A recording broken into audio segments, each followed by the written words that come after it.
All right, week 3 of the Diddy trial. Let's see. I'll just go over some of the witnesses that the prosecutions has brought up and what they had going on. So you had Regina Ventura, which was Cassie's mom. She took the stand. One piece of, I think, critical evidence was that Diddy asked her to pay $20,000 for some photos and videos that he had of Cassie. She said her and her husband took out a home equity line to pay Diddy for that. And Diddy ended up giving it back to them, but he was upset, and that's the reason he just made that comment and asked him for some money, and they came up with it. Kid Cudi. Kid Cudi was called to the stand. He dated Cassie. Around the same time she was dating Diddy. Like, some of the stuff was saying that her and Diddy were still together while she was with Cudi. But Diddy found out she was dating Kid Cudi, and he broke into his home. They said that nigga opened his kids' Christmas gifts and shit while he was in there like the Grinch. And also set his Porsche on fire.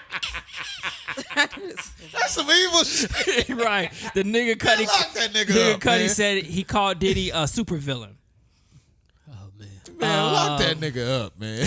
And then there was a couple of Cassie's friends. They all basically just said what they witnessed the abuse, tried to get her out of the situation. One of the friends, not sure of the name, but Carrie Morgan. She said she saw the abuse. She said Diddy actually threatened her. She tried to sue Diddy for $30,000, but that's modest. But Cassie ended up taking Diddy's side. Bitch. Instead of her best friend's side, and said they are no longer friends. Bitch. So why didn't she sue Cassie for some of that million she got? I would have sued Cassie for some of them. Oh, no, yeah. This was before Cassie got the bread. This is where Cassie and Diddy was still together. You got a point, but I would have countersued for that right there. Now, one of the crucial witnesses was Capricorn Clark, which is a former personal assistant for Diddy. Yeah, and then she got fired by Diddy. She came back. He brought her on as a marketing director, but she witnessed a lot of the abuse. Diddy actually kidnapped her one time because one of his watches went up missing, or a piece of jewelry. Don't quote me on that. I remember that. Yeah, and they held her in a room or in a building. I think it was the former Bad Boy offices. They held her there for 5 days and made her take a lie detector test every day. Yep. Because they thought she took it? Yeah. They thought she took it. Damn. Right. Who took it?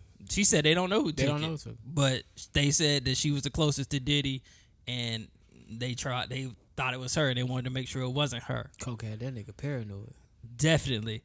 Shara Hayes, who was AKA the Punisher, was somebody that was hired by Diddy for the freak offs. Nothing really cool about him except for his name was the Punisher. Yeah. But he basically told the same story as Daniel Phillip, who was the first guy from the freak off. Did he pee on her too? He didn't mention he peed on her. Okay. He didn't mention that he peed on her. David James, who was Diddy's former assistant, they did a lot of assistants. He said that he used to pick up the drugs for Diddy, pick up the baby oil, and set up the freak offs and clean up after the freak offs. Also witnessed a lot of abuse to Cassie. This nigga here. Mia, a former assistant. Crew. Now this one. This the one. Yeah. This the one I listened to. She was another assistant of Diddy's, former assistant. Diddy threatened her and he raped her, forced his penis inside of her vaginal canal. And also one time Diddy pulled his thing out and made her suck it. But the defense questioned her a lot because she was very admirable of Diddy. Like she admired Diddy a lot. So people was questioning her like why she wouldn't leave and things like that. But the consensus when they asked people why they didn't leave is because they were scared of the retaliation from Diddy. I think that's my biggest thing, right? On these cross-examinations, like not Mia. Mia's testimony, I think, even when you cross-examine it, at some point she became an abuse victim. She wanted to be known in Hollywood. She didn't want to be blackballed. Some of these people though, like one of the lawyers I was watching was saying, like, there's nothing criminal about working long hours. He said it's not illegal. He said it's just sometimes the job requires that, and then there's messages saying you'll do anything to get the job and keep the job, and these are the conditions that you've been put Yeah. under. He said, honestly, it's just poor work conditions, and that's not what we here for as far as the trial is concerned. I think they said more so with Mia's testimony that the same lawyer was saying her testimony is showing the force and kind of how she was held captive to perform a job. So he was saying with that testimony, it would be a little bit different than everybody else's testimony. But that admiration piece might, to me, I didn't hear him speak about the admiration piece of the girl that was giving the court recap for that day. But that admiration piece is something that I know the defense is looking at to say, you know, you admired the man, you wanted to work under the man, so why you never left and found another position? And with some of these people, like Dawn, I think was one of the most uncredible witnesses because she left and came back and then reached out to him to do a full album. And the defense is like, well, you know, if you do an album when you got a tour with him, so are you really scared of him or what's this? So I mean, that's true. To be honest, he don't have a record of blackballing anybody. Because if he's gonna blackball anybody, he would have blackballed Don. Right. I believe he blackballed, what's her name, Clark, the former assistant. Capricorn Clark. Yeah, Capricorn Clark. Oh, okay. He blackballed her because that's what they tried to show with her emails that they discovered, where she's basically trying to get him to talk to her, and she's saying, I hope you forgive me, but like he doesn't talk to her. She lost a job, or she said, like, you made me lose Nas or something like that. Like, so she was not able to even be an assistant to anybody else. She wasn't able to kind of she went to Def Jam.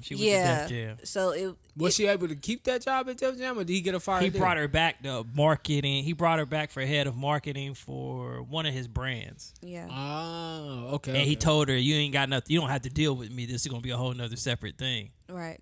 But she couldn't do nothing else. Right. So what about this? Not security. Security seemed like they pretty complicit. But what about everybody else? Like, I know one of the guys that was his assistant, that the cross-examination was pretty much like, you know, you asked for this job, you begged for this job, and told him you'd be willing to do anything for this job. Yeah, I think that was David James, because he's the one, which I didn't know. I thought his personal assistants made a lot of money. He made $65,000 a year and worked hella hours. I think Capricorn Clark made 50. Yeah. She was a little bit earlier in life. I think she was like the early 2000s to like right when he started dating Cassie, and then she came back later. Not for nothing though.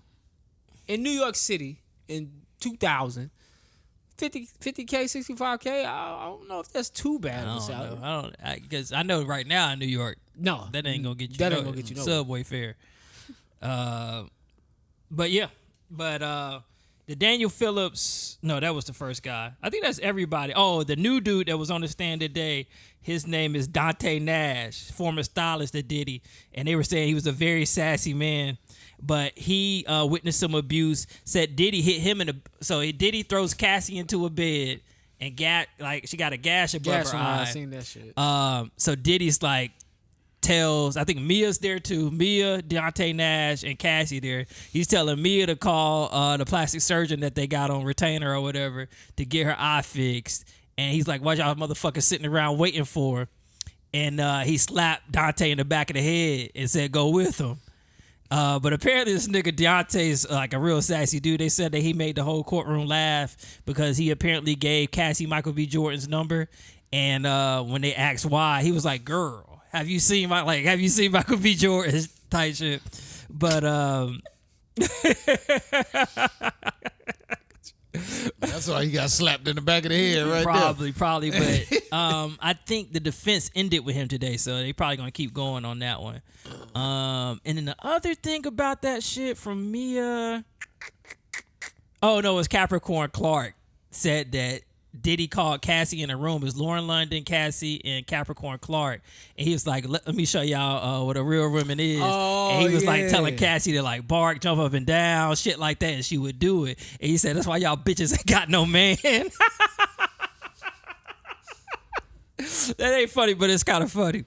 And they responded like, we don't want no man if that's what we got to do. I seen that.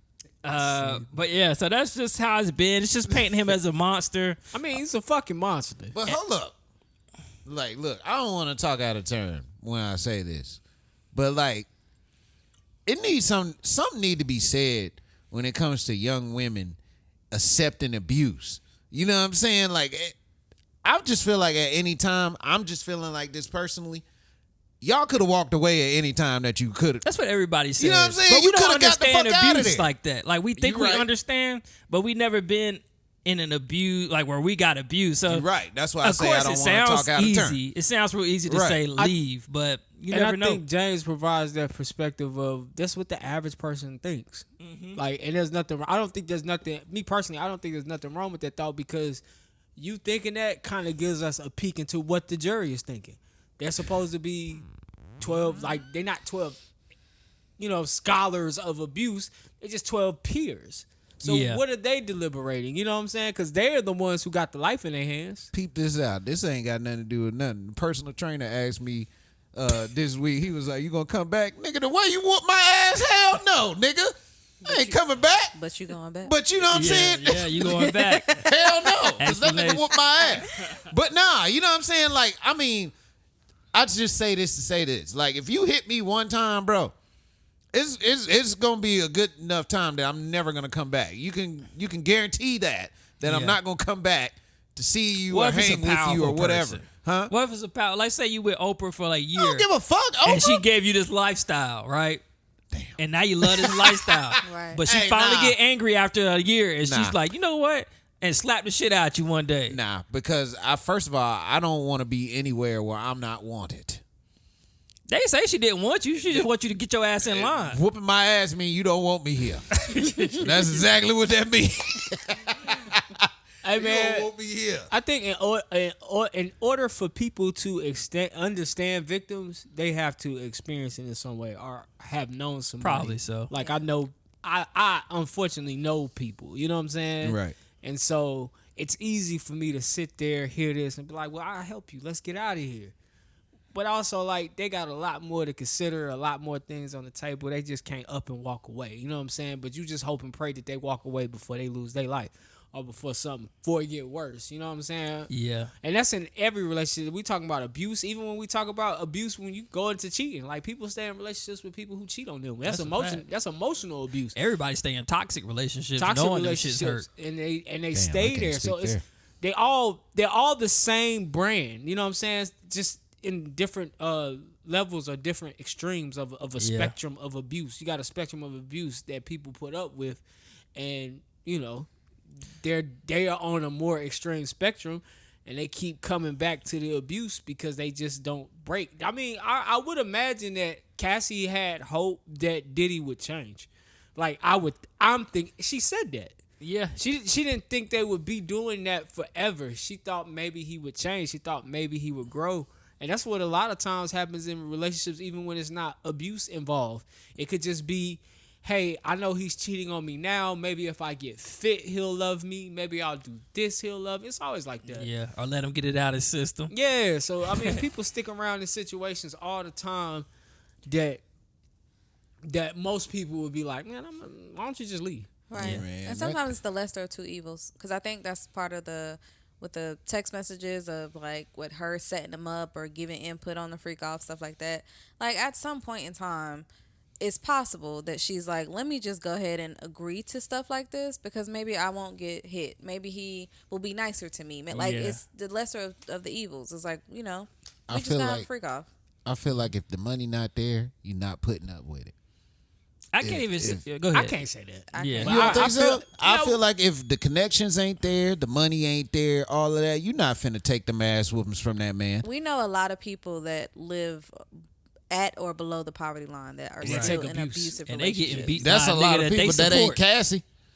And that's what I'm trying to say, bro. That's a lot of people. Oh, you that talking ain't about Cassie. specifically her? Yeah, I got specifically you. her or whoever lives that lifestyle, bro. Y'all, man, at the end of the day, bro, I just feel like a lot of things get caught up in chasing money. You know what I'm saying? Like, of course, And this is career abuse. advancement Of could be a course, thing, this too. shit is sad. Of Yeah. course, shouldn't nobody be treated like this. But on the other hand, you shouldn't be chasing after money like that. Hell, God tell you in the Bible, money is the root of all evil. But here you go with your silly ass just getting knocked up all over everywhere. You know what I'm saying? Like, come on. Like, Well, think about it like this: I'm chasing opportunity. I don't have anything. I feel what you're saying. Hold on, I'm not finished with my thought. Go ahead. anybody chasing opportunity is gonna put up with a level of abuse. I've seen it. You know what I'm saying? Whether it be somebody beating your ass, or whether it be somebody hazing you, or whether it be somebody putting you through the ringer just because you want the opportunity to feed your family. People in power sometimes abuse powers, and for those people who are willing to deal with the abuse to feed their family, then they deal with it. So it's not just her. It's not just women in Hollywood. You can see that shit in regular life. You can see that shit everywhere. Like, I've seen it in my own life. Like, some niggas would do things that they don't have to do just so they could get a leg up or they can feed their family. I mean, people do it all the time. Indeed. It's a society. It's our society. But I just feel like when somebody got power over you, something in you should be like, no, or I'm taking my life back. Eventually. Yeah. Or something. Something in you. Like psychology shows, for instance, whatever your dream is.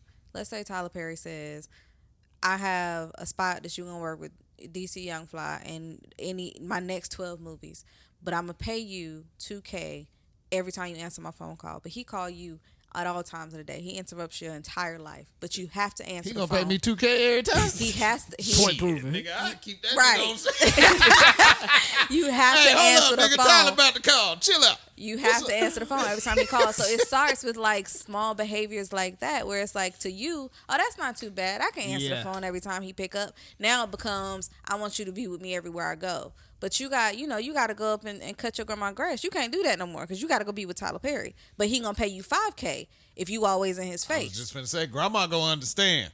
But Grandma. that's what I'm saying. So it's the psychology of people that are in power Stupid. understand that power dynamic, and they start to train the people below them or that they work with to ensure that they are on top. And so, like, I don't think he started off with all of this stuff that we have, like, that we're getting known in the court, sure. right? Like, I think it started over time. Because he had to, like, charm her. Oh, he had to probably make her feel tested the comfortable. waters a few times. They're always going to test Let the me waters. thump upside the head, see what you do. And she don't do nothing. Yeah. Then it's like, okay. That's sad.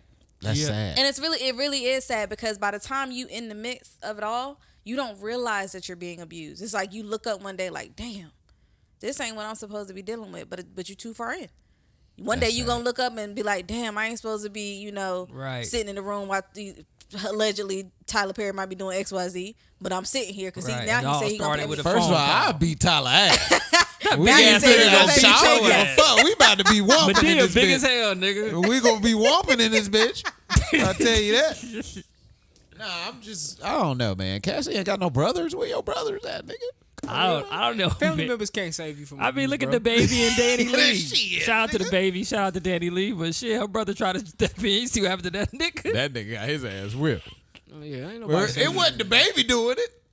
It was the damn security guard. I'm Bowling gonna alley ask did y'all, it. do y'all think that power is a disease? Yes, I do. For some people. I do. Yeah. Like, I do. What do you mean? Like maybe they get this, maybe more of an addiction, I'm thinking. Which I guess addiction is a disease to some people. But like people get this power and they realize they can start to get certain I things see from what it, you're treat saying. certain Yeah, people yeah. a certain way. Yep. And then they can't even control it themselves. Like they think just know that's how they get their way. I think it says a lot about the person who gets the power. And I don't know people personally with power. So I can only use the front-facing person that we see. But if I look at somebody like Obama, who came into power, like real power, and how humble he stayed throughout it. You know what I'm saying? I don't know if that's really him. I'm just telling you what I've seen. I think Obama's always been probably a guy who was used to being in a position of leadership, and so being a president was no different for him. But then you look at somebody like I won't say Trump because he's been in positions of leadership for a long time. But if you look at somebody else, and I guess we could use Diddy for example, I don't know what his position was, but I know he worked his ass off to get where he was at.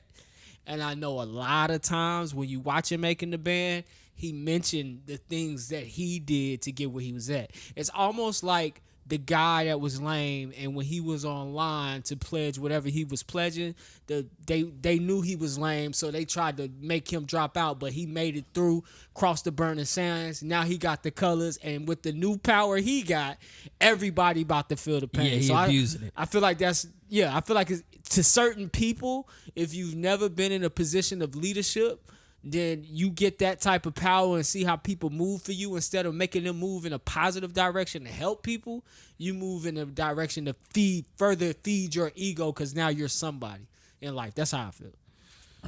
There's a lot going on, man. We got about 5 more weeks before the defense even start. Oh man, I haven't picked my verdict. I'm trying to find this clip real quick so he we can get going into to the jail. just hilarious shit.